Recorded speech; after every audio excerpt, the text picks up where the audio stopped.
सबसे पहले मैं आपको धन्यवाद देता हूं कि आपने ऑपरेशन सिंदूर से जुड़ी एक विशेष चर्चा में भाग लेने के लिए मुझे अनुमति प्रदान की। अपनी बात को प्रारंभ करने से पहले सभापति महोदय, Please do not come in the well. I am warning. Do not come in the well. I am warning. Please go back to your seats. Go back to your seats. उन्होंने कल जम्मू एवं कश्मीर में 3 आतंकवादियों को मौत के घाट उतारने में कामयाबी हासिल की है। यह वही रेजिस्टेंस फ्रंट हैं जिनके आतंकियों ने 22 अप्रैल को पहलगाम इलाके में 26 मासूम और निर्दोष लोगों की निर्मम हत्या कर दी थी। सभापति महोदय, भारत की आंतरिक और बाह्य सुरक्षा सुनिश्चित करने में हमारी सेनाओं और हमारी सुरक्षा बलों की जो भूमिका रही है, मैं कह सकता हूं विश्वास के साथ कि उसकी जितने भी सराहना की जाए वह कम है। अध्यक्ष महोदय,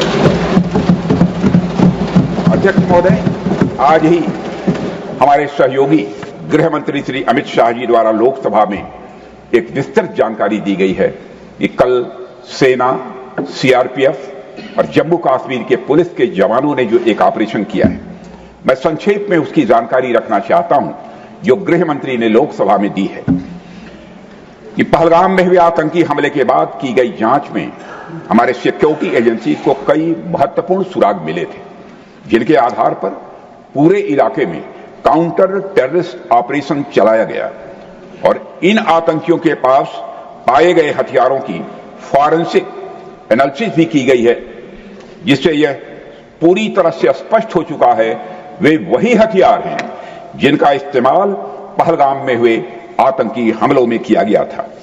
हमने यह करके दिखा दिया, तीनों आतंकवादियों को मार गिराने में हमारी सेना और सुरक्षा बलों ने कामयाबी हासिल की। सभापति महोदय, हम लोग वो हैं जो कहते हैं वह करते हैं, यही हमारा चरित्र है। सभापति महोदय, जैसा कि सदन को जानकारी है कि 6 और 7 मई 2025 को भारतीय सेनाओं ने ऑपरेशन सिंदूर के नाम से एक ऐतिहासिक सैन्य कार्रवाई को अंजाम दिया था। यह केवल एक सैन्य कार्रवाई नहीं थी सभापति महोदय, बल्कि यह भारत की संप्रभुता और आतंकवाद के खिलाफ हमारी नीति का एक प्रभावी प्रदर्शन था। सभापति महोदय, 22 अप्रैल 2025 को जम्मू कश्मीर के पहलगाम इलाके में आतंकवादियों ने एक बड़ी कायराना हरकत करते हुए सरेआम 25 भारतीय और एक नेपाली नागरिक की हत्या कर दी थी। वे लोग वहां जब निर्दोष लोगों को मार रहे थे, उनका धर्म पूछकर मार रहे थे। सभापति महोदय, यह इतिहास की एक ऐसी घटना थी जो साफ बता रही थी कि सीमा पार से आतंकवाद के जरिए भारत को तोड़ने की लगातार यह कोशिश की जा रही थी। इस हमले के तुरंत बाद हमारे प्रधानमंत्री श्री नरेंद्र मोदी जी ने तीनों सेनाओं के प्रमुखों के साथ एक बैठक की। मैं स्वयं उस बैठक में मौजूद था और उन्हें यह स्पष्ट छूट दी गई कि वे अपने विवेक, स्ट्रैटेजिक अंडरस्टैंडिंग और रीजनल सिक्योरिटी सिचुएशन को ध्यान में रखते हुए एक निर्णायक कार्रवाई करें, ताकि पहलगाम की घटना से जुड़े आतंकियों और उनके आकाओं को यह स्पष्ट संदेश चला जाए कि भारत इस तरह के हमलों के जवाब में कठोर कार्रवाई करेगा। जिस हद तक जाना होगा भारत जाएगा। सभापति महोदय, इसके बाद हमारे सैन्य नेतृत्व ने न केवल अपनी मैच्योरिटी दिखाई है, बल्कि इस स्ट्रेटेजिक विजडम का भी उन्होंने प्रदर्शन किया है, जिसकी उम्मीद भारत जैसी एक रिस्पांसिबल पावर से की जाती है। सभापति महोदय, ऑपरेशन सिंदूर को अंजाम देने से पहले हमारी सेनाओं ने हर पहलुओं पर बहुत ही गहराई से अध्ययन किया। हमारे पास कई विकल्प थे, लेकिन हमने उस विकल्प को चुना जिसमें आतंकवादियों और उनके ठिकानों को तो अधिकतम नुकसान पहुंचे, मगर पाकिस्तान के आम नागरिकों की कोई क्षति न होने पाए, इसकी भी हम लोगों ने चिंता की। सभापति महोदय, हमारी सेनाओं के द्वारा की गई वेल कोऑर्डिनेटेड स्ट्राइक्स ने 9 टेररिस्ट इंफ्रास्ट्रक्चर टारगेट्स पर सटीक प्रहार किए और इस सैन्य कार्रवाई में एक अनुमान के अनुसार करीब 100 से काफी अधिक आतंकवादी, उनके ट्रेनर्स, उनके हैंडलर्स और सहयोगी मारे गए। इनमें से अधिकांश जैसे मोहम्मद, लश्कर-ए-तोयबा और हिजबुल मुजाहिदीन जैसे आतंकी संगठनों से संबंधित थे। ये वही आतंकी संगठन हैं, सभापति महोदय, जिन्हें पाकिस्तान की सेना और आईएसआई का खुला समर्थन प्राप्त है। सभापति महोदय, हमारी कार्रवाई पूरी तरह से सेल्फ डिफेंस में थी। यह न तो प्रोएक्टिव थी और न ही एक्सपेंशनिस्ट थी। फिर भी 10 मई 2025 को रात लगभग 1:30 पर पाकिस्तान ने बड़े पैमाने पर भारत के ऊपर मिसाइल, ड्रोन और अन्य लॉन्ग रेंज वेपन्स का खुलकर इस्तेमाल किया और इसके साथ साथ उन्होंने इलेक्ट्रॉनिक वॉरफेयर से जुड़ी टेक्नोलॉजीज का भी सहारा लिया। उनके निशाने पर भारतीय वायुसेना के अड्डे थे, थल सेना के एम्यूनिशन डिपोज थे, हवाई अड्डे थे और मिलिट्री कैंट थे। सभापति महोदय, मुझे यह कहते हुए इस सदन के समक्ष गौरव की अनुभूति हो रही है कि हमारे air defence system, counter drone system और इलेक्ट्रॉनिक इक्विपमेंट्स ने पाकिस्तान के इस हमले को पूरी तरह से नाकाम कर दिया। पाकिस्तान हमारे किसी भी टारगेट को हिट नहीं कर पाया सभापति महोदय, और हमारे किसी भी इंपॉर्टेंट एसेट को कोई नुकसान नहीं पहुंचा है। हमारी सुरक्षा व्यवस्था चाक चौबंद थी और हर हमले को हमने रोका। मैं इसके लिए भारतीय सेना के बहादुर सैनिकों की भूरि भूरि प्रशंसा करता हूं सभापति महोदय, जिन्होंने दुश्मनों के हर मंसूबे पर पानी फेर दिया। और मैं चाहूंगा पक्ष हो अथवा विपक्ष हो, सबको मिलकर एक बार इस सदन की मेज थपथपाकर हमारे भारत के सेना के जवानों का अभिनंदन किया जाना चाहिए।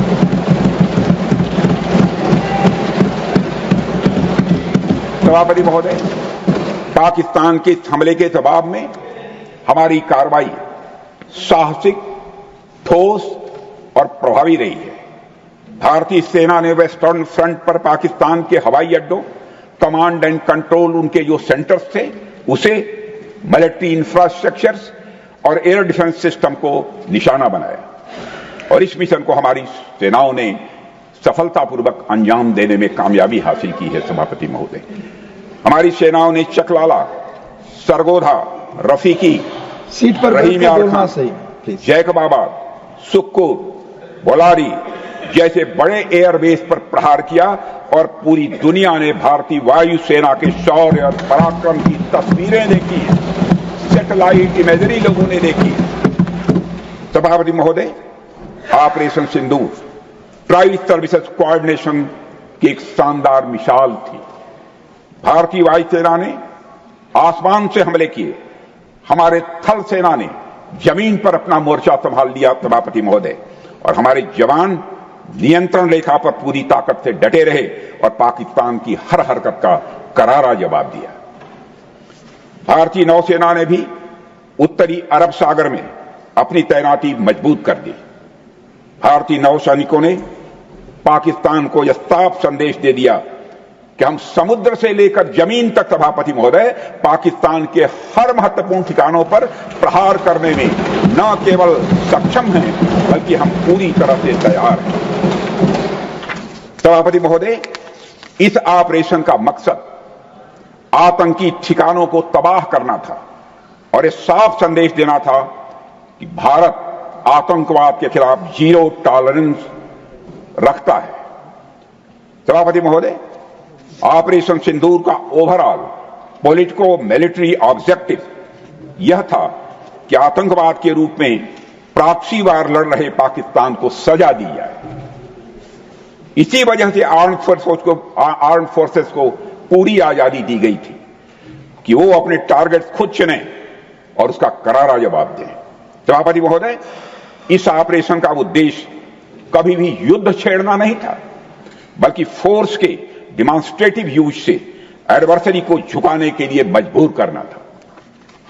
सभापति महोदय, 10 मई की सुबह जब भारतीय वायुसेना ने पाकिस्तान की मल्टीपल एयरफील्ड पर करारा प्रहार किया तो पाकिस्तान ने हार मान ली सभापति महोदय, और हॉस्टिलिटीज रोकने की उनके डीजीएमओ के द्वारा पेशकश की, हमारे डीजीएमओ के द्वारा नहीं।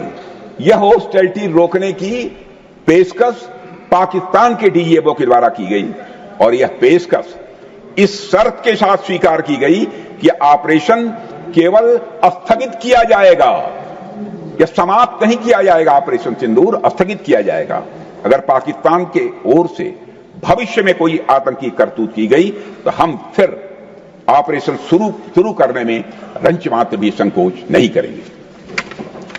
सभापति महोदय, हमारे सैनिकों का जो मनोबल है, मातृभूमि की रक्षा के प्रति जो उनका समर्पण है, ऑपरेशन सिंदूर में उसका दर्शन इस देश के 140 करोड़ से अधिक जनता ने देखा है। प्रधानमंत्री जी ने स्वयं एक एयर बेस पर वह गए और उन्होंने सैनिकों से भेंट करके हमारी सेनाओं के ऊंचे मनोबल और उत्साह को देखा और अनुभव किया।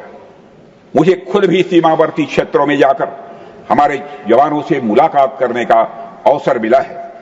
श्रीनगर के मिलिट्री बेस पर, भुज के एयर बेस पर और उधमपुर के कमांड सेंटर पर हर जगह मैंने देखा हमारे सैनिकों का मनोबल अपने बुलंदी पर है। सभापति महोदय, उनकी आंखों में विश्वास है, उनका संकल्प अडिग है। वो न केवल भारत की सीमाओं की रक्षा कर रहे हैं बल्कि हमारे राष्ट्रीय स्वाभिमान की भी वह रक्षा कर रहे हैं। सभापति महोदय, ऑपरेशन सिंदूर को सिर्फ वर्तमान से जोड़कर नहीं देखा जाना चाहिए, बल्कि इसका रोल भारत के भविष्य को शेप करने में भी बहुत ही महत्वपूर्ण है। महोदय, कोई भी व्यक्ति या राष्ट्र अपने चरित्र के अनुसार किसी मुद्दे पर रिएक्ट करता है, लेकिन उसका जो रिएक्शन होता है वह भी आगे चलकर कहीं न कहीं उसके चरित्र को प्रभावित करता है। इसलिए कोई भी बड़ा कदम उठाते समय वर्तमान के साथ साथ भविष्य की संभावनाओं का भी ध्यान रखा जाना चाहिए। और सभापति महोदय, यह हमारे इतिहास का एक कटु सत्य है कि लगभग 800 वर्षों की गुलामी के बाद यह माना जाने लगा था कि हिंदुस्तान की जनता स्वभाव से बहुत आक्रामक नहीं है बल्कि बेहद शांति प्रिय है। हमारे बारे में एक ऐसी आम धारणा लंबे समय तक बनी रही है। आप पश्चिम का साहित्य उठाकर देख लीजिए, आप मध्यकालीन इस्लामिक लिटरेचर उठाकर देख लीजिए। सभापति महोदय, हर जगह हिंदुस्तानियों को कमतर दिखाने की कोशिश की गई है। आप सोचिए कि एक राष्ट्र के चरित्र के लिए यह कितना अपमानजनक था। इसलिए जब अंग्रेजों के खिलाफ चंद्रशेखर आजाद और सरदार भगत सिंह जैसे क्रांतिकारियों ने अपना दमखम दिखाया तो हमने उसे डिस्कवरी ऑफ इंडिया की तरह देखा, जबकि वास्तव में वह रीडिस्कवरी ऑफ इंडिया थी। हमारे क्रांतिकारियों ने यह दिखाया सभापति महोदय कि हम भीरू नहीं हैं, हम कायर नहीं हैं, बल्कि हम आत्मसम्मान के लिए, अपनी सुरक्षा के लिए लड़ना जानते हैं और किसी हद तक जाने की हम कुवत रखते हैं। सभापति महोदय, मैं डिस्कवरी के बजाय रीडिस्कवरी शब्द का प्रयोग यहां इसलिए कर रहा हूं क्योंकि आप पौराणिक काल से देखिए, हमारे देवी देवता, चाहे वो भगवती मां दुर्गा हो, चाहे देवाधिदेव महादेव हो, चाहे मर्यादा पुरुषोत्तम भगवान राम हो या फिर भगवान कृष्ण हो, हमारे आराध्य देवों ने हमेशा शस्त्र भी धारण किया है और अपने शत्रुओं का जरूरत पड़ने पर संहार भी किया है। उन्होंने हमें, हमारे इन महापुरुषों ने, इन देवताओं ने हमें कभी कायरता का पाठ नहीं सिखाया है। सभापति महोदय, गोस्वामी तुलसीदास जी एक जगह कहते हैं रामायण में, तुलसी मस्तक तब नवे जब धनुष बाण लेऊ हाथ, अर्थात हे प्रभु, आप कितने ही सुंदर, सलोने और सुशील हैं, बहुत अच्छी बात है, पर तुलसी का मस्त आपके सामने तब झुकेगा जब आप धनुष बाण अथवा अपनी शक्ति धारण करेंगे। समय का एक ऐसा दौर आया जब हिंदुस्तानियों को कमजोर समझा जाने लगा था सभापति महोदय, लेकिन अब हम अपनी पहचान को रीडिफाइन कर रहे हैं, पुनर्परिभाषित कर रहे हैं और ऑपरेशन सिंदूर उसी का ही एक शानदार उदाहरण है। सभापति महोदय, आतंकियों ने भारत को एक सॉफ्ट स्टेट समझ रखा था। उनके लिए भारत पर आतंकवादी हमला करना एक तरह से लो कास्ट और हाई रिटर्न का यह मामला बन गया था। दो चार उनके नौसीखिए रंगरूट आते थे और हमारे नागरिकों को हताहत करके चले जाते थे। पहले की सरकारें चुपचाप यह तमाशा देखती रहती थी, इसलिए आतंकियों को लगा कि भारत अब एक सॉफ्ट स्टेट बन चुका है। सभापति महोदय, इकोनॉमिक्स की एक थियरी है और आप जैसे स्वाध्यायी लोगों ने उस थियरी को जरूर पढ़ा होगा। वह इकोनॉमिक्स की थियरी है गेम थ्योरी, और यह थ्योरी बताती है कि जब हमारे चिदंबरम साहब भी अच्छी तरह जानते होंगे इस इकोनॉमिक्स की थियरी को, गेम थियरी, यह थियरी बताती है कि जब किसी को यह लगता है किसी काम में लो कास्ट और हाई रिटर्न है तो उस व्यक्ति को वह काम करने में मजा आता है। सभापति महोदय, पाकिस्तान ने और आतंकवादियों ने इसी गेम थियरी के अंतर्गत भारत को हमेशा अपने टारगेट पर रखा, लेकिन माननीय प्रधानमंत्री श्री नरेंद्र मोदी के नेतृत्व में हमने यह सुनिश्चित किया है कि हम पाकिस्तान के लिए इस पे ऑफ कैलकुलस को चेंज करेंगे और हम आतंकवाद को उनके लिए एक कास्ट मिस एडवेंचर बनाकर ही रहेंगे, ताकि आतंकवादियों के जेहन में यह बात बैठ जाए और अच्छी तरह बैठ जाए कि यदि हमारे एक भी भारतीय नागरिक को कुछ हुआ तो उनके पूरे आतंक ठिकानों को हम जड़ से नेस्त नाबूद करें। इसलिए सभापति महोदय, मैं मानता हूं कि प्रधानमंत्री मोदी जी के नेतृत्व में किया गया ऑपरेशन सिंदूर एक गेम चेंजर साबित हुआ है। सभापति महोदय, यह तो रही वर्तमान की बात, लेकिन भविष्य के हिसाब से ऑपरेशन सिंदूर का महत्व यह है कि भारत का नागरिक अब किसी सॉफ्ट देश का वल्नरेबल सिटीजन नहीं है, बल्कि एक आम भारतीय अब एक मजबूत भारत का स्वाभिमानी नागरिक है। सभापति महोदय, अभी कल ही लोकसभा में अपने संबोधन के दौरान मैंने इस बात का जिक्र किया था कि लोकतंत्र में जनता द्वारा विपक्ष को यह दायित्व सौंपा जाता है कि वह सरकार से उचित प्रश्न पूछे। खैर, विपक्ष ने जो प्रश्न पूछे उनका जिक्र मैं कल कर चुका हूं, इसलिए आज चर्चा नहीं करूंगा। आज मैं एक और बात आपके सामने कहना चाहूंगा कि लोकतंत्र में जनता द्वारा विपक्ष को प्रश्न पूछने के अलावा एक और जिम्मेदारी दी जाती है सभापति महोदय, और वह जिम्मेदारी है अगर विपक्ष को सत्ता पक्ष की कोई नीति या कार्रवाई अनुचित प्रतीत होती है, पसंद नहीं आती है, तो उसके स्थान पर एक अल्टरनेटिव पॉलिसी या एक्शन प्लान विपक्ष को प्रपोज करना चाहिए। सभापति महोदय, यदि इस ऑपरेशन सिंदूर के परिप्रेक्ष्य में देखा जाए तो जब हमारे भारतीय माताओं और बहनों का सिंदूर उजड़ा था तो हमारी सरकार को जो उचित लगा हमने वह किया और 100 से अधिक आतंकियों को मौत के घाट उतारने में कामयाब। मैं यहां यह भी कहना चाहूंगा सभापति महोदय, आज भी ऑपरेशन सिंदूर पर मात्र विराम है, पूर्ण विराम नहीं है, कामा है, फुल स्टॉप नहीं है। अगर किसी को यह लगता है कि हमने ऑपरेशन सिंदूर करके ठीक नहीं किया तो मैं उन्हें आमंत्रित करता हूं वह जनता को बताएं कि उनके पास इसका अल्टरनेटिव एक्शन प्लान क्या है। हमारी माताओं बहनों का सिंदूर उजड़ गया तो क्या हम पाकिस्तान के साथ डिप्लोमेटिक एंगेजमेंट करें? क्या हम पाकिस्तान को डोजियर सौंपें? क्या हम अंतर्राष्ट्रीय संगठनों में जाकर केवल बातें करें? जब हमारे विपक्ष के साथी सत्ता में थे तो आतंकी हमले होने पर वे ऐसे ही कदम उठाया करते थे। क्षमा कीजिएगा खड़गे जी, मैं विपक्ष का बहुत सम्मान करता हूं और स्वस्थ लोकतांत्रिक व्यवस्था में विपक्ष का सम्मान किया भी जाना चाहिए, और सभापति महोदय, कुछ लोगों को लगता है कि पाकिस्तान के पास न्यूक्लियर वेपन्स हैं तो उनसे केवल बातचीत करनी चाहिए, छेड़ना नहीं चाहिए। इस न्यूक्लियर ब्लफ के कारण हमने न जाने कितने नागरिकों को खो दिया है सभापति महोदय। हमारा विजन है कि अब ईंट का जवाब पत्थर से दें।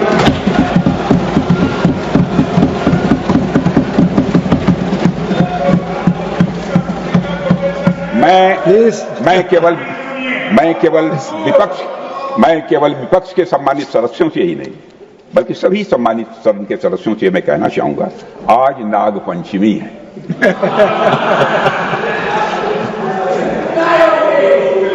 नागपंचमी के दिन नागों को दूध पिलाना तो यह उचित है सभापति, परंतु रोज नहीं। हमारा विजन है कि ऑपरेशन सिंदूर सतत चलता रहे, बीच में इसके विराम भले ही हो सकते हैं लेकिन पूर्ण विराम कभी नहीं होगा जब तक आतंकवाद का उठाया। सभापति महोदय, आज जब मैं देश के अलग अलग हिस्सों में जाता हूं तो मुझे भारतीय जनता का हमारी सरकार के इस विजन के प्रति अटूट विश्वास दिखाई देता है। पर कुछ हमारे मित्र हैं, क्या चाहते हैं वह हमारी समझ के बाहर है। इसका हमारे सम्मानित नेता प्रतिपक्ष खड़े होंगे तो जवाब देंगे, लेकिन हमारी समझ के बाहर है सभापति महोदय। जब आप सत्ता में थे तो आपकी पॉलिसी पैरालिसिस ने देश को नुकसान पहुंचाया है, मैं विनम्रता के साथ यह कहना चाहता हूं। और आज जब आप विपक्ष में हैं तो आपकी पॉलिसी बैंकरप्सी देश के लिए और लोकतंत्र के लिए चिंता का विषय बन चुकी है।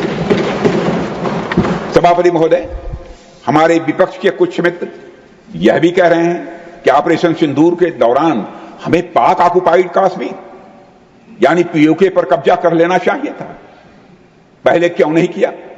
जब मैं विपक्ष के अपने साथियों से यह बातें सुनता हूं सभापति महोदय, मुझे आश्चर्य होता है कि ये लोग मन से यह बातें कर रहे हैं या केवल सिर्फ दिखावा मात्र है। खैर जो भी हो, खैर सभापति महोदय जो भी हो, हमेशा से ही भारतीय जनता पार्टी का और खुद मेरा भी यह स्टैंड रहा है कि वह दिन जरूर आएगा जब पाक ऑक्युपाइड कश्मीर के लोग, जब पाक ऑक्युपाइड कश्मीर के लोगों को भारत की शासन व्यवस्था का अंग बनने का सौभाग्य प्राप्त होगा। मुझे विपक्ष के अपने साथियों की इस मांग पर इसलिए आश्चर्य हो रहा है क्योंकि विपक्ष में जो लोग आज बैठे हैं, जब उनकी सरकार थी तो उन्होंने जो काम किया वह आज की मांग के ठीक विपरीत है। मैं उत्तर प्रदेश के पूर्वांचल का रहने वाला हूं, बनारस का। कर्म क्षेत्र हमारा उत्तर प्रदेश की राजधानी लखनऊ है, जहां से मैं सांसद हूं। और हमारी पूरब में बहुत पुरानी कहावत है, बचपन की वो कहावत मुझे याद है, बाप मरा अधियारे मां, बाप मरा अधियारे मां, बेटवा का नाम पावर हाउस। माने बाप तो अंधेरे में मर गया लेकिन बेटे का नाम पावर हाउस। यानी बाप जीवन भर अंधेरे में रहा और बेटे ने अपना नाम पावर हाउस रख लिया।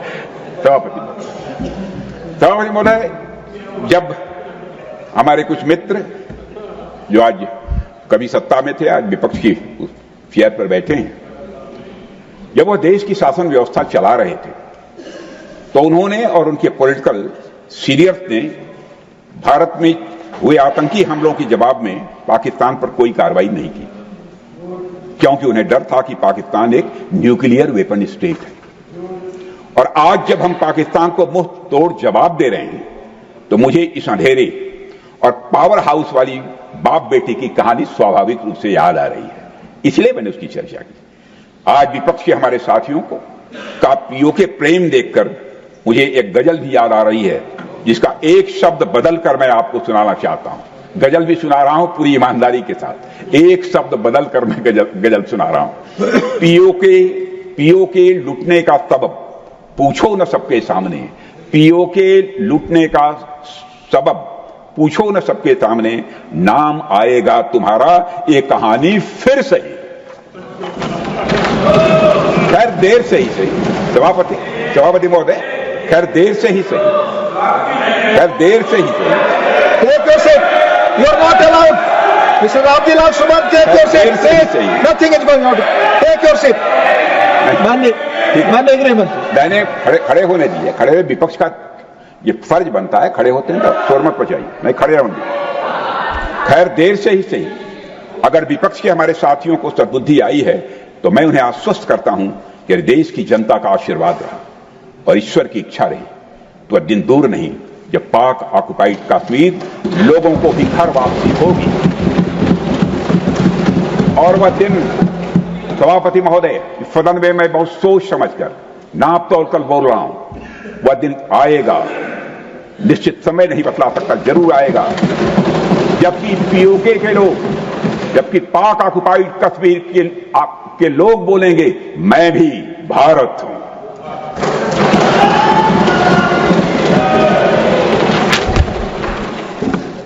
सभापति महोदय, किसी देश में जनता सत्ता पक्ष को और विपक्ष को अलग अलग दायित्व सौंपती है। सत्ता पक्ष का काम होता है जनता के हितों को ध्यान में रखते हुए कार्य करना और विपक्ष का काम होता है सरकार से जनता के मुद्दों से संबंधित जरूरी प्रश्न पूछना। ऑपरेशन सिंदूर क्यों प्रारंभ किया गया, इसकी जानकारी पहले भी दी गई है और आज भी मैंने सदन को दी है। सभापति महोदय, कभी कभी हमारे विपक्ष के मित्र ये पूछते रहे हैं कि हमारे कितने विमान गिरे। मुझे लगता है कि उनका यह प्रश्न हमारी राष्ट्रीय जनभावनाओं का सही प्रतिनिधित्व नहीं कर पा रहा। उन्होंने एक बार भी हमसे यह नहीं पूछा कि हमारी सेनाओं ने दुश्मन के कितने विमान गिराए। सभापति महोदय, मैं बताना नहीं चाहता कितने विमान गिरे, एक एक की मुझे जानकारी है और मैं बतला दूं, यदि मैं खुलकर यदि मैं बोल दूं तो 10 मिनट तक यह सदन तालियों से गूंजता रहेगा।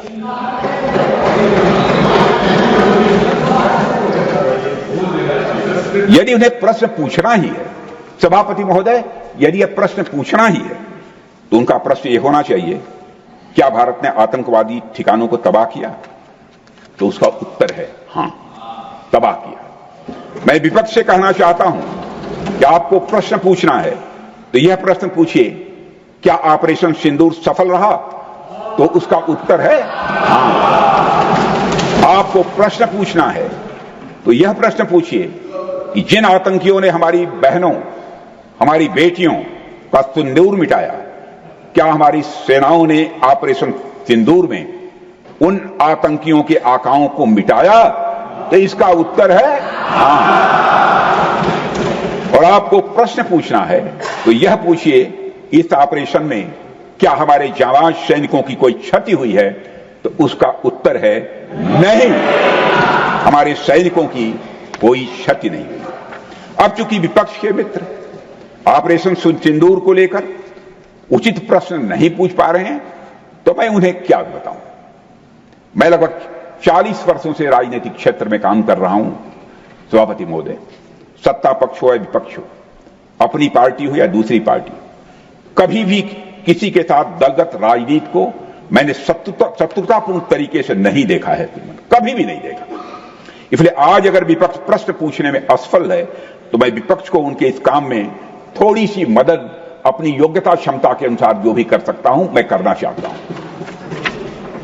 मैं विपक्ष से यह कहना चाहता हूं कि यदि आज हम लोग सत्ता पक्ष में हैं तो ऐसा नहीं है कि ताज जिंदगी हम लोग सत्ता पक्ष में ही बने रहेंगे भी बहुत लंबे समय तक, लेकिन ताज जिंदगी कोई न रहा है न रहेगा।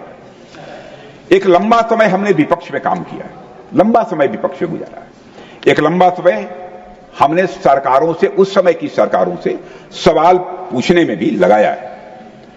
जनता ने जब हमें विपक्ष में रहने का दायित्व सौंपा था तो हमने विपक्ष में रहकर विपक्ष की भूमिका को बड़े ही सकारात्मक तरीके से निभाया है। विपक्ष में रहकर हमने कैसे प्रश्न पूछे, इसके कुछ उदाहरण मैं आपके सामने रखना चाहता हूं। 1962 में 1962 में चीन के साथ हुए युद्ध में जब दुखद परिणाम आया तो हमने सरकार से प्रश्न जो पूछे थे, लेकिन वह प्रश्न यह था कि हमारे देश की धरती पर दूसरे देश का कब्जा कैसे हो गया प्रधानमंत्री? 62 में पूछा था। हमने यह प्रश्न पूछा था कि हमारी सेना और हमारी जनता को क्यों अपमानित होना पड़ा था। हमने यह प्रश्न पूछा था कि बड़ी संख्या में हमारे सैनिक हताहत क्यों हुए। हमने यह प्रश्न नहीं पूछा था कि हमारे टैंक, हमारी मशीनें, हमारी बंदूकें क्यों ध्वस्त हो गई। यह नहीं पूछा था। मशीनों और तोपों की चिंता न करके हमने भारत की भूमि और देश के सैनिकों की चिंता की उस समय के दौरान। सभापति महोदय, इसी तरह 71 के युद्ध में 71 में जब श्रीमती इंदिरा गांधी जी भारत की प्रधानमंत्री थी, जब भारत ने पाकिस्तान को सबक सिखाया, तो हमने अपने राजनीतिक और सैन्य नेतृत्व की प्रशंसा की और श्रीमती इंदिरा गांधी की भी खुलकर संसद में प्रशंसा की थी। हमने इस बात की खुशी जाहिर की कि हमने अपने शत्रु को सबक सिखाया है। हमने उस दौरान यह प्रश्न नहीं पूछा था कि सबक सिखाने के दौरान ने भारत को क्या, कैसा और कितना नुकसान हुआ। यह प्रश्न नहीं किया। यदि मैं इसे और भी प्रैक्टिकल तरीके से समझाने की कोशिश करूं तो किसी भी परीक्षा में अंतिम परिणाम क्या रहा, यही मायने रखता है। इसी का विशेष महत्व होता है। यदि किसी परीक्षा में कोई बच्चा अच्छे मार्क्स लेकर आ रहा है तो हमारे लिए उसके मार्क्स मैटर करने चाहिए। सभापति महोदय, अल्टीमेटली रिजल्ट मैटर करता है और रिजल्ट यह है कि ऑपरेशन सिंदूर के दौरान हमारी सेनाओं ने जो लक्ष्य निर्धारित किया था, उन लक्ष्यों को पूरी तरह से हासिल करने में हम कामयाब हैं। सभापति महोदय, ऑपरेशन सिंदूर के माध्यम से हमने पूरी दुनिया को यह स्पष्ट संदेश दे दिया है कि आतंकवाद के खिलाफ भारत किसी हद तक जा सकता है। मैं प्रतिपक्ष के अपने साथियों से कहूंगा, राजनीति करने के लिए तो बहुत सारे विषय पड़े हुए हैं, उन पर बात करिए, उन पर हमारा विरोध करिए, किंतु ऐसा कुछ नहीं होना चाहिए कि सेना के मनोबल, सेना के शौर्य और पराक्रम से संबंधित किसी मुद्दे पर किसी प्रकार की राजनीति करने से हमें बचना चाहिए। यह मेरा विनम्र सुझाव है। और सभापति महोदय, मैं तो यही कहूंगा कि जब राष्ट्र की मांग में भारत माता की मांग में शौर्य का सिंदूर है, तो उस पर राजनीति की धूल मत डालिए। भारत माता की मांग में शौर्य का सिंदूर है, तब उस पर राजनीति की धूल मत डालिए। इतिहास ऐसे लोगों को कभी माफ नहीं करता है। सभापति महोदय, आज सारी दुनिया जान चुकी है कि पाकिस्तान आतंकवाद का मुख्य केंद्र है। जिस देश ने आतंक को अपनी स्टेट पॉलिसी के रूप में औजार बना लिया है, उसके लिए लंबे समय तक यह खेल खेलना यह संभव नहीं है। जो लोग सांपों को अपने घर में पालते हैं, एक दिन वह सांप उन्हें भी डस लेता है। आतंकवाद का यह कारोबार आज पाकिस्तान को महंगा पड़ रहा है। सभापति महोदय, ऑपरेशन सिंदूर के दौरान पूरी दुनिया ने देखा है कि पाकिस्तान में सरकार आतंकवादियों के लिए स्टेट फ्यूनरल का इंतजाम कर रही है और सैन्य अधिकारी भी अलगाववादियों के जनाजे में शामिल होते हैं। प्रत्यक्ष आपने टेलीविजन के चैनल पर देखा है, पर्दे पर देखा है।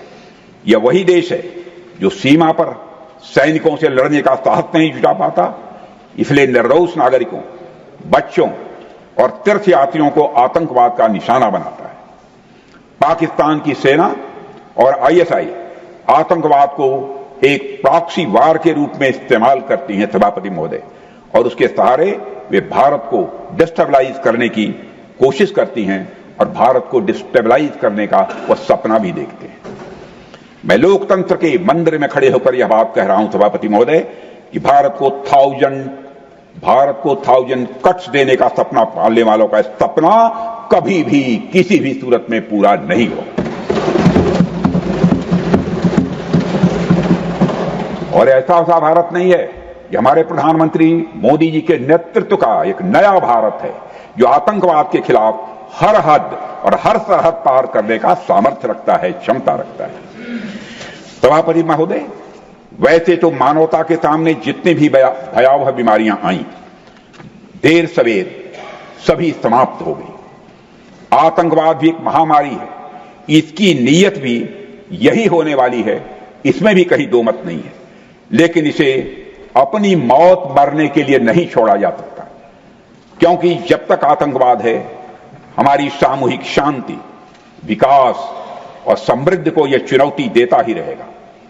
हमारे संसाधन इस आतंकवाद रूपी महामारी से लड़ने में बर्बाद होते ही रहेंगे। इसलिए आतंकवाद की इस समस्या का स्थायी समाधान अब बहुत ही आवश्यक हो गया है। सभापति महोदय, इतिहास ने बार बार साबित किया है कि आतंकवाद का कोई भी लक्ष्य, चाहे वह कितना ही बड़ा क्यों न हो, उसे हमेशा हिंसा और डर के बल पर पाने की कोशिश की जाती है और वह कभी भी कामयाब नहीं होती है। यह सोचना भी उचित नहीं है कि कोई आतंकवादी किसी का फ्रीडम फाइटर हो सकता है। यह बात मैंने इस्लामाबाद में सार्क गृह मंत्रियों की 2016 में हुई बैठक में पूरी साफ गोई के साथ रखी थी, क्योंकि पाकिस्तान का एक वर्ग आतंकवादियों को फ्रीडम फाइटर साबित करना चाह रहा था, इसलिए यह बात मैंने उस समय रखी थी। सभापति महोदय, मैं मानता हूं कोई भी मजहबी, वैचारिक या राजनीतिक कारण आतंकवाद को जायज नहीं ठहरा सकता। आतंकवाद की कोख से कोई क्रांति नहीं पैदा होती है सभापति महोदय, बल्कि सिर्फ बर्बादी और नफरत पैदा होती है। किसी भी मानवीय उद्देश्य को कभी भी खून खराबे अथवा हिंसा के बल पर हासिल नहीं किया जा सकता। सभापति महोदय, हमने हमेशा देखा है कि पाकिस्तान जैसे देश लगातार आतंकवाद को समर्थन देते आए हैं। यह कितना विरोधाभास है कि भारत और पाकिस्तान दोनों एक ही समय आजाद हुए, लेकिन भारत आज पूरी दुनिया में जहां आप मदर ऑफ डेमोक्रेसी के रूप में उसे पहचान मिली है, वही Pakistan father of global terrorism बनकर उभरा। सभापति महोदय, पाकिस्तान ने हमेशा आतंकवादियों को पनाह दी, अपनी जमीन पर उन्हें ट्रेनिंग और कई तरह की समय समय पर मदद भी की है और लगातार मदद कर रहा है। पहलगाम तो सिर्फ एक उदाहरण है, यह एक मिसाल है। पाकिस्तान समर्थित आतंकवादियों के गुनाहों की यदि लिस्ट देखें तो सभापति महोदय, यह लिस्ट बहुत ही लंबी है। पाकिस्तान हर बार आतंकवाद को सही ठहराने की कोशिश में वह लगा रहता है। इसलिए जरूरी है कि आतंकवाद के खिलाफ लड़ाई में सिर्फ आतंकवादियों को ही नहीं, बल्कि उनके मदद करने वाले पूरे टेरर इंफ्रास्ट्रक्चर को ही हम खत्म करें। इसके अलावा कोई विकल्प नहीं। इसलिए ही हमारे प्रधानमंत्री मोदी जी ने कहा कि ऑपरेशन सिंदूर समाप्त नहीं हुआ है, ऑपरेशन सिंदूर स्थगित है, यानी ऑपरेशन सिंदूर जारी है। सभापति महोदय, आतंकवाद को फंडिंग और शरण देने वाले देशों को भी आज दुनिया में बेनकाब करना जरूरी है। पाकिस्तान को जो पैसा या आर्थिक सहायता मिलती है, उसका एक बड़ा हिस्सा आतंकवाद के कारखाने में खर्च किया जाता है। यह बात पूरी दुनिया के सामने साफ तौर पर आ रही है। पाकिस्तान को फंडिंग का मतलब है आतंकवाद के इंफ्रास्ट्रक्चर को फंडिंग। इसलिए मुझे लगता है कि अंतर्राष्ट्रीय समुदाय को इस विदेशी फंडिंग को बंद कर देना चाहिए। पाकिस्तान आतंकवाद की नर्सरी है सभापति, इसको खाद पानी नहीं मिलनी चाहिए। इस पर सारी दुनिया को गंभीरतापूर्वक और ईमानदारी से एक बार विचार करना चाहिए। सभापति महोदय, मैं मानता हूं कि आतंकवाद के खिलाफ लड़ाई में एक बड़ी जिम्मेदारी किसी अंतर्राष्ट्रीय संस्था पर भी है, तो वह है संयुक्त राष्ट्र संघ पर है, यूनाइटेड नेशंस पर है। लेकिन दुर्भाग्यवश हाल के वर्षों में यूएन के कई निर्णयों पर सवालिया निशान लग गए हैं। सबसे ताजा उदाहरण है संयुक्त राष्ट्र सिक्योरिटी काउंसिल द्वारा पाकिस्तान को काउंटर टेररिज्म पैनल का वाइस चेयरमैन अथवा उपाध्यक्ष बनाया जाना। इसे बहुत ही दुर्भाग्यपूर्ण मैं मानता हूं। हैरानी की बात यह है कि काउंटर टेररिज्म पैनल 9/11 हमले के बाद गठित किया गया था और सभापति महोदय, हम सभी जानते हैं कि 9/11 का हमला किसने किया था। यह भी किसी से छुपा नहीं है, उस हमले के मास्टरमाइंड को पाकिस्तान ने शरण दी थी। यह भी जाहिर है, यह तो एक तरह से बिल्ली से दूध की रखवाली करने वाली बात हुई सभापति महोदय। यह निर्णय न केवल चौंकाने वाला है, बल्कि आतंकवाद के मुद्दे पर यूनाइटेड नेशंस जैसी संस्था की गंभीरता को भी दर्शाता है। यह कैसे भुलाया जा सकता है कि यह वही पाकिस्तान है जिसकी जमीन का इस्तेमाल वैश्विक आतंकवादी संगठनों की पनाहगाह के रूप में होता रहा। यह वही देश है जहां हाफिज सईद और मसूद अजहर जैसे घोषित आतंकवादी ये खुलेआम घूमते रहे और जहर उगलते हैं, जहां आतंकियों के जनाजे में पाकिस्तान आर्मी के बड़े अफसर खड़े होकर फातिहा पढ़ते नजर आते हैं। अब उसी पाकिस्तान से उम्मीद की जा रही है कि वह आतंकवाद के खिलाफ वैश्विक समुदाय का नेतृत्व करेगा। यह किसी क्रूर मजाक से कम नहीं है सभापति महोदय। यह आतंकवाद के खिलाफ वैश्विक लड़ाई का एक मजाक है, आतंकवाद के खिलाफ एक वैश्विक लड़ाई का उपहास है सभापति महोदय। सभापति महोदय, जब हम आतंकवाद के खतरे से मुक्त होंगे तभी हम पूरी दुनिया में सही मायने में शांति और प्रगति के साथ साथ समृद्धि के लक्ष्य की तरफ बढ़ सकेंगे। यह सब तो पाकिस्तान की आम जनता भी चाहती है, मगर वहां के हुक्मरानों ने पाकिस्तान को तबाही के रास्ते पर डाल रखा है। कोई भी इंसान अपनी जड़ों को उजाड़ना नहीं चाहता है, लेकिन चूंकि उनके पास कोई क्लियर डायरेक्शन नहीं है, कोई रोड मैप नहीं है, इसलिए पाकिस्तान में आतंकवाद एक धंधा बन चुका है। सभापति महोदय, पाकिस्तान की कहानी ऐसी ही है। वो हमेशा किसी न किसी बाहरी शक्ति के दबाव में आता रहता है। आज पाकिस्तान की पीठ पर एक नहीं, आज पाकिस्तान की पीठ पर सभापति महोदय एक नहीं अनेक बैताल बैठे हुए हैं जो उसे प्रगति की राह पर जाने ही नहीं दे रहे हैं। भारत चाहता है आतंकवाद पाकिस्तान समेत पूरी दुनिया से खत्म हो, क्योंकि यह पूरी दुनिया के लिए एक गंभीर चुनौती है। मैंने तो पहले भी पाकिस्तान को सलाह दी थी और आज फिर मैं कहना चाहता हूं, अगर आपसे पाकिस्तान में आतंकवाद के खिलाफ प्रभावी कार्रवाई नहीं हो पा रही है तो भारत की मदद लीजिए। भारत मदद करने को तैयार है। सभापति महोदय, भारत की सेनाएं आतंकवाद के खिलाफ सरहद के इस पार और जरूरत पड़ी तो सरहद के उस पार भी प्रभावी कार्रवाई करने में सक्षम है। यह करके ऑपरेशन सिंदूर के दौरान हमारे सेना ने दिखा दिया है।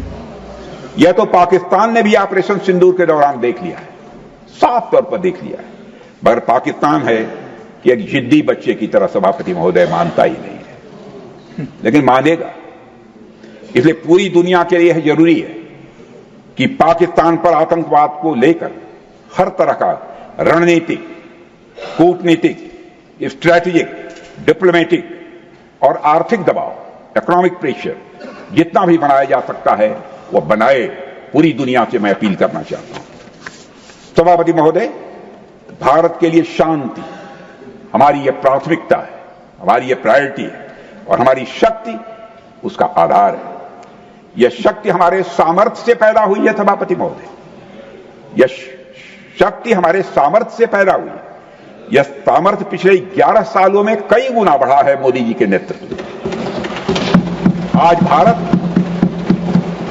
भारत विश्व की चौथी सबसे बड़ी अर्थव्यवस्था है और अभी आई मॉर्गन स्टैनली की रिपोर्ट के मुताबिक 2028 तक आते आते भारत विश्व की तीसरी सबसे बड़ी अर्थव्यवस्था बनने जा रही है। सभापति महोदय, आर्थिक उन्नति के साथ साथ भारत के रक्षा क्षेत्र में 2014 से उल्लेखनीय परिवर्तन आया है। आज का भारत रक्षा के क्षेत्र में आत्मनिर्भरता और स्वदेशी उत्पादन की दिशा में तेजी से आगे बढ़ रहा है। आज हम हर दृष्टि से समर्थ भी हैं और सक्षम भी हैं। सभापति महोदय, हमारी सरकार ने आतंकवाद से निपटने के साथ साथ भारत की राष्ट्रीय सुरक्षा को भी मजबूत करने के लिए नई सोच के साथ एक नई रणनीति अपनाई है।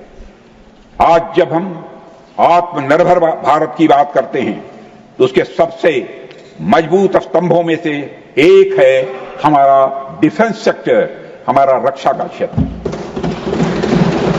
जब सभापति महोदय, जब कोई राष्ट्र अपने सुरक्षा उपकरण, अपने हथियार, अपने फाइटर प्लेन्स और मिसाइलें खुद बनाना शुरू कर दें तो वह न केवल खुद पर विश्वास करना सीखता है बल्कि दुनिया को भी यह संदेश देता है कि अब हम आत्मनिर्भर हैं, अब हम सक्षम हैं और किसी के मोहताज नहीं। सभापति महोदय, भारत आज सिर्फ सीमाओं की रक्षा नहीं कर रहा है बल्कि एक ऐसी व्यवस्था खड़ी कर रहा है जो हमें सामरिक, आर्थिक और तकनीकी दृष्टि से लगातार मजबूत बना रही है।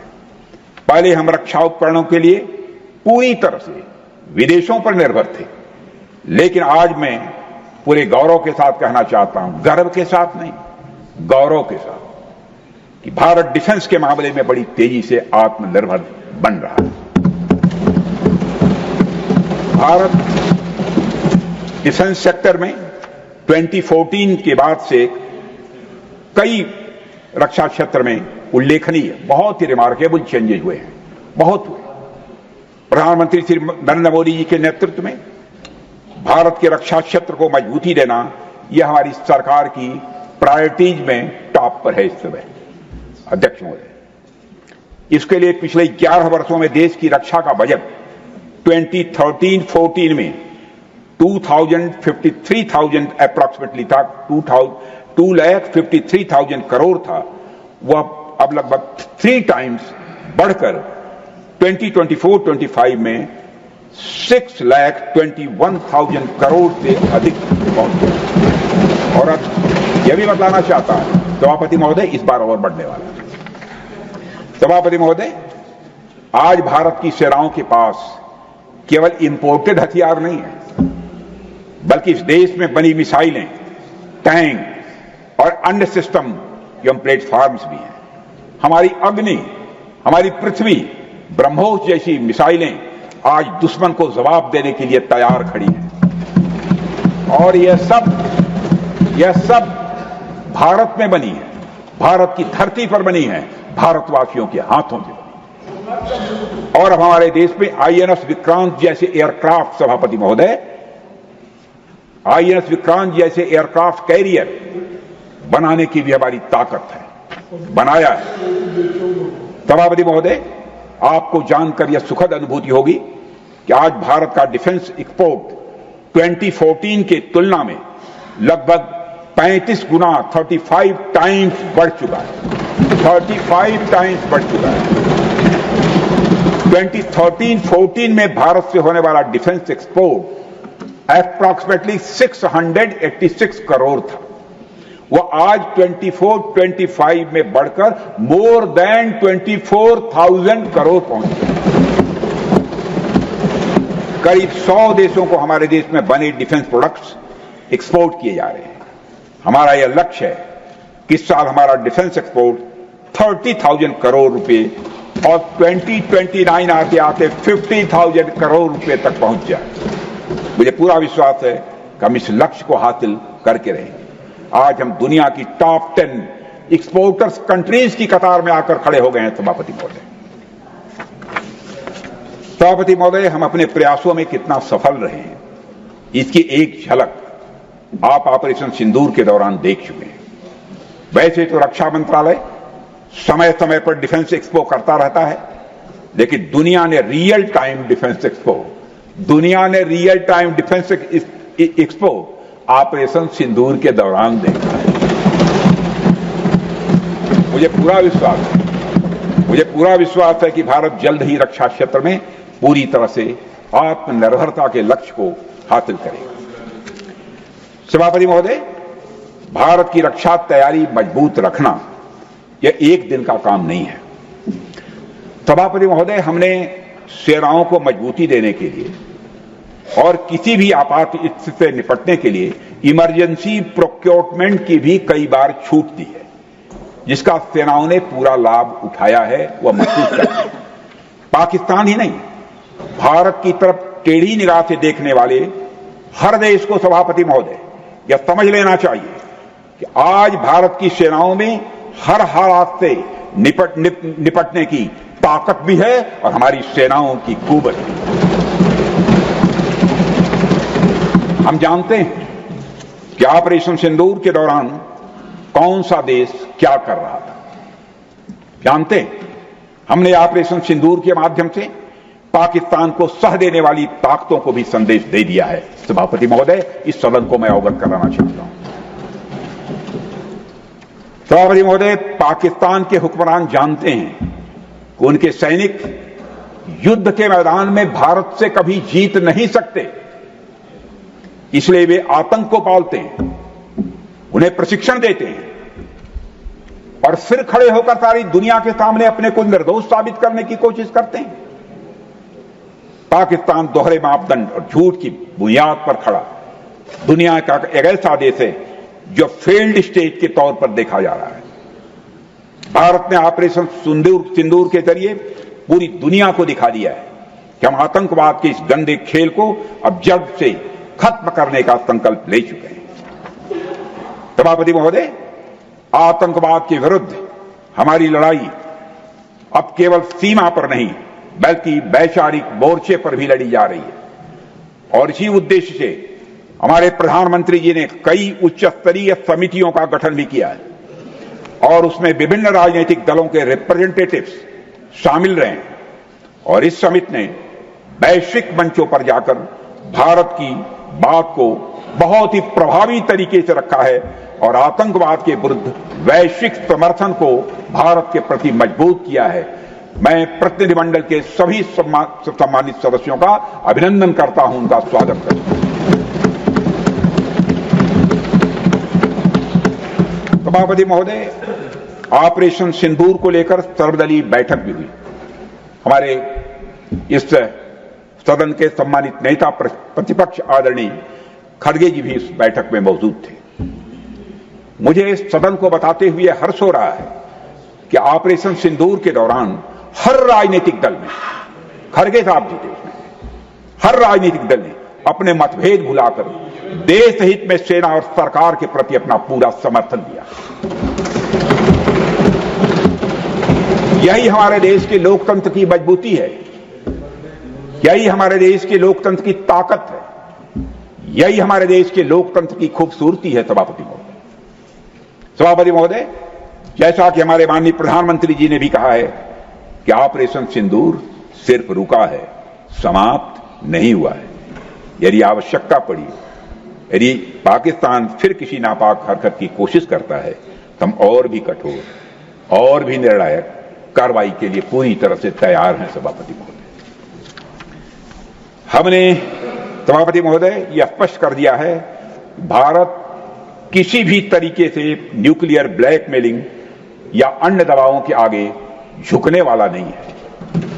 सभापति महोदय, ऑपरेशन सिंदूर के माध्यम से जो हमने किया और उसके पहले सर्जिकल स्ट्राइक और एयर स्ट्राइक के जरिए जो संदेश दिया गया वो बहुत पहले ही हो जाना चाहिए था।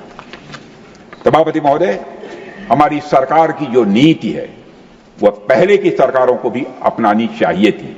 अपना लिया होता तो अच्छा रहता।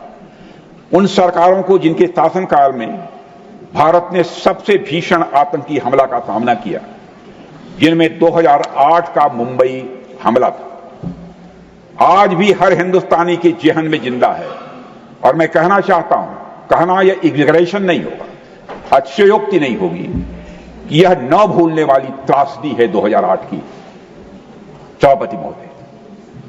सभापति महोदय, कल मैंने लोकसभा में जिक्र किया था, यहां भी करना आवश्यक समझता हूं। श्री प्रणब मुखर्जी जी ने अपनी किताब द कोलिशन ईयर्स में लिखा है कि जब मुंबई अटैक हुआ था, India had evidence that the terrorist came from Karachi port Pakistan के नॉन स्टेट एक्टर्स के बहाने को पूरी दुनिया में कोई मान नहीं रहा था। तो उन्होंने लिखा है, प्रणब मुखर्जी साहब ने लिखा है, and I quote, amid heated debates with the cabinet, amid heated discussions, amid heated debates within the cabinet, there was a demand for military intervention which I rejected. Unquote. भारतीय विदेश सेवा के एक वरिष्ठ अधिकारी ने भी अपनी किताब में इस बात की पुष्टि की है कि मुंबई हमले के तुरंत बाद एक उच्च स्तरीय बैठक हुई जिसमें तत्कालीन विदेश मंत्री प्रणब दा ने पूछा व्हाट शुड बी डन। तो उस समय के विदेश सचिव शिवशंकर मेनन जी ने सुझाव दिया कि भारत मुरदके में लश्कर तोयबा के मुख्यालय पर क्रूज मिसाइल से हमला कर सकता है। यह सुनकर प्रणब दा ने चश्मा उतारकर साफ किया और सभी अधिकारियों को थैंक यू बोलकर बैठक समाप्त कर दी। सभापति प्लीज बैठकर नो नथिंग प्लीज नहीं चेयर पर बैठ कर ना बोले प्लीज प्लीज चेयर मेरे पास है प्लीज है हमारे पास है प्लीज उस समय please Jairam ji please take your place है हमारे प्लीज बैठ मैं जयराम जी मैं झूठ प्लीज आप पक्का थे आप पक्का मानिए मैं सब करूंगा please take your Jairam ji please take your seat not allowed. मैं दूंगा इसका, आप कहेंगे वो आप प्रमाण दे दूंगा। उस समय सरकार उस समय की सरकार ने सभापति महोदय जो उचित लगा वो किया, पर मैं मानता हूं कि अगर तब की सरकार ने भी 2016 जैसी सर्जिकल स्ट्राइक और 2019 जैसी एयर स्ट्राइक जैसे निर्णायक कदम उठाए होते तो पाकिस्तान को आतंकवाद के नफे नुकसान का अच्छे से अंदाजा हो गया। सभापति महोदय 2008 में मुंबई हमलों के बाद भी उस समय की सरकार ने बिना कोई कठोर कार्रवाई किए अपना बातचीत की राह चुनी। प्लीज नहीं बैठकर please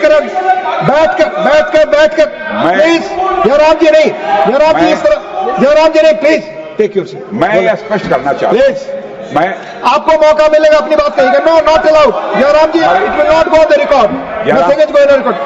Jairam ji you are not allowed please. हमारे श्री जयराम जी रमेश हमारे बहुत मित्र हैं, गहरे मित्र हैं, हम लोग मिलकर बैठकर बात कर लेंगे। मैं यह स्पष्ट करना चाहता हूं सभापति महोदय, सर प्लीज मैं यह स्पष्ट करना चाहता हूं आपकी बात ही रिकॉर्ड पे सभापति महोदय, यह कोई आलोचना नहीं है, यह कोई आलोचना नहीं है, न उस सरकार की, न उस समय के प्रधानमंत्री की, न तो उन नेताओं की। यह कोई आलोचना नहीं है। उस समय की लीडरशिप को जो सही लगा उन्होंने वही निर्णय लिया। मैं बस इतना कहना चाहता हूं सभापति महोदय, आज का भारत अलग सोचता है और अलग तरीके से काम करता है। आज मोदी जी के नेतृत्व में भारत वह देश नहीं रहा जो पहले था। आज भारत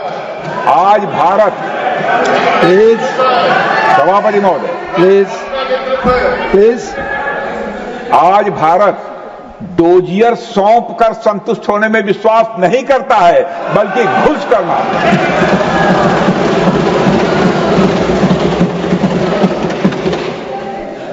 आज भारत सभापति महोदय बर्दाश्त नहीं करता है, बल्कि जमकर माकूल जवाब देता है।